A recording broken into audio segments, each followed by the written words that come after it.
All right, Shalom. I want to start off by giving all praise to Yahweh, Bahashem Yahushai, Yahweh who the world ignorantly calls God, and Yahushai who the world ignorantly calls Jesus Christ.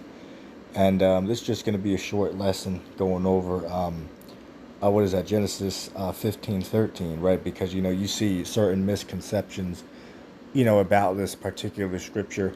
And if you've been in this thing for a number of years, man, then you might remember back to 2018, right?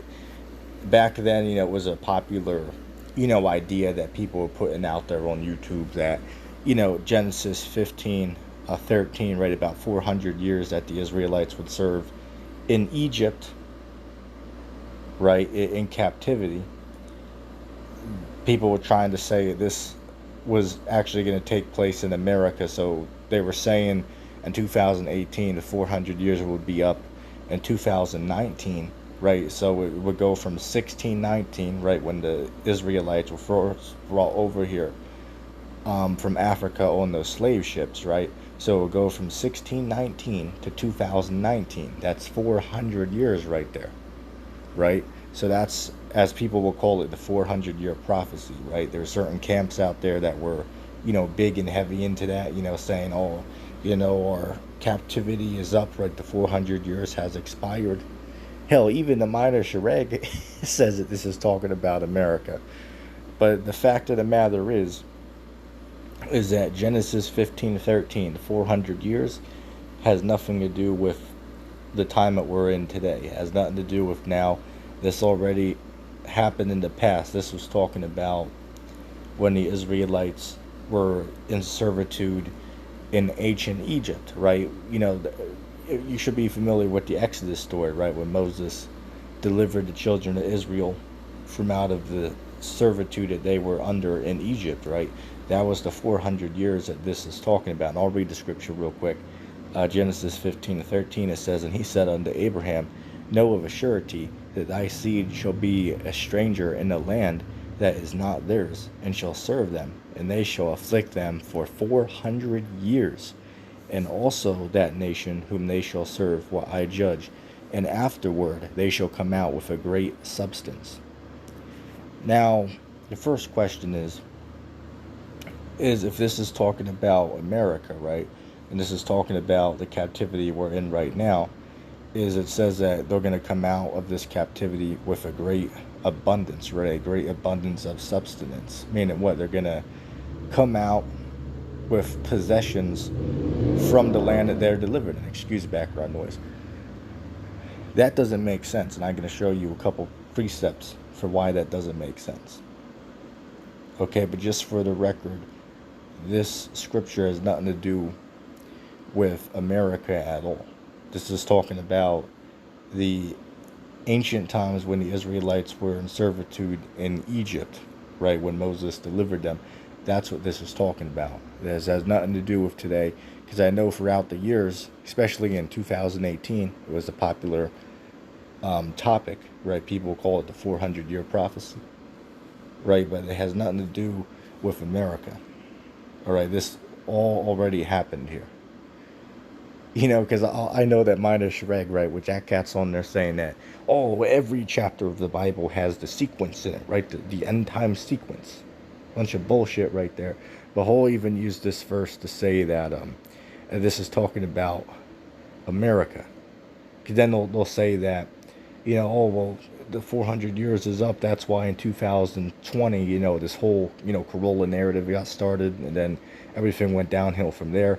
So he'll try to use that to say that, see, it was up in 2019. So we're now coming to the end of it, because now all of these bad things started in 2020.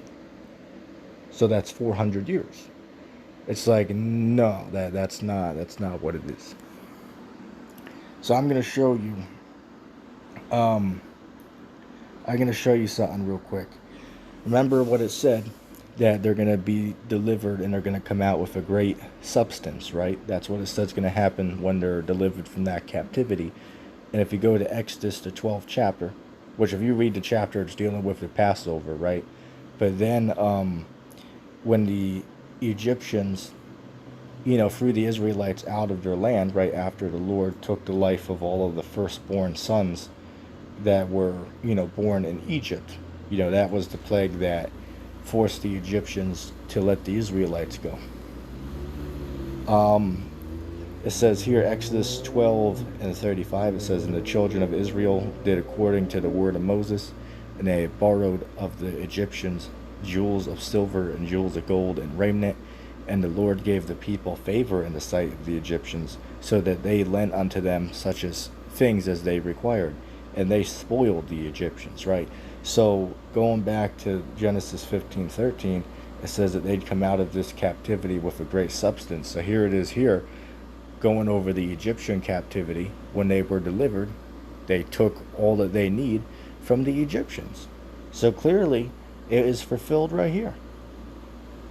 Okay, so any of these camps or individuals out here telling you that Genesis 15:13 has to do with today or, America, that's pure bullshit. It has nothing to do with America.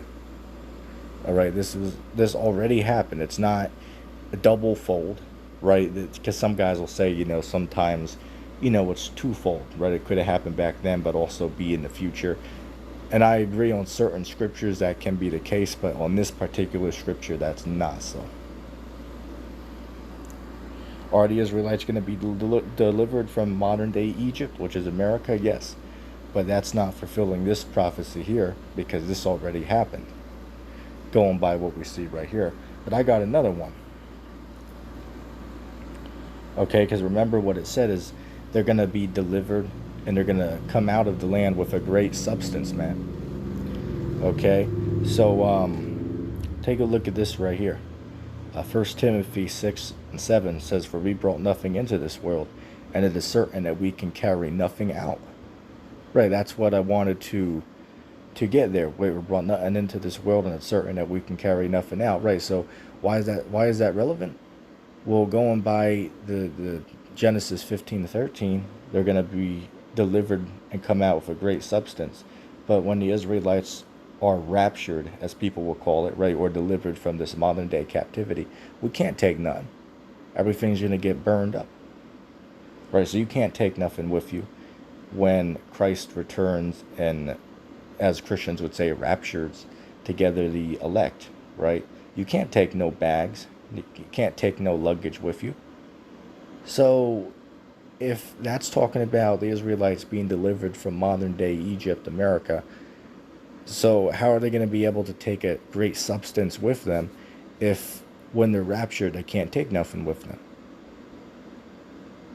That doesn't make any sense. So you have to draw all these correlations together to properly understand what the text means. So taking that one account there, that they're going to be taking a great substance of wealth and possessions when they leave this captivity, we clearly see that it can't be talking about now, based off that one factor, that when the Israelites are delivered from the modern day captivity, they're not going to be able to take any goods with them. And if someone disagrees, well, you're going to have to show me that in the scriptures, where when Christ returns and raptures together his people, where they're taking luggage with them of their earthly possessions. No one can show that. So I just want to do a quick video on that. Because I always hear people, even today, people will talk about this. I think even Vocab is having a debate about it. I saw what's that, brother? Deacon Sakari, right? Even Deacon Sakari had a debate on this, I want to say maybe a month ago, 4 weeks ago or something. So yeah, people are still talking about this today. But I just want to give some commentary on that, because it's, it's a stumbling block, man. Right? It's a stumbling block. All right? Because it's not true. So I hope that video was edifying. And I'm going to say shalom.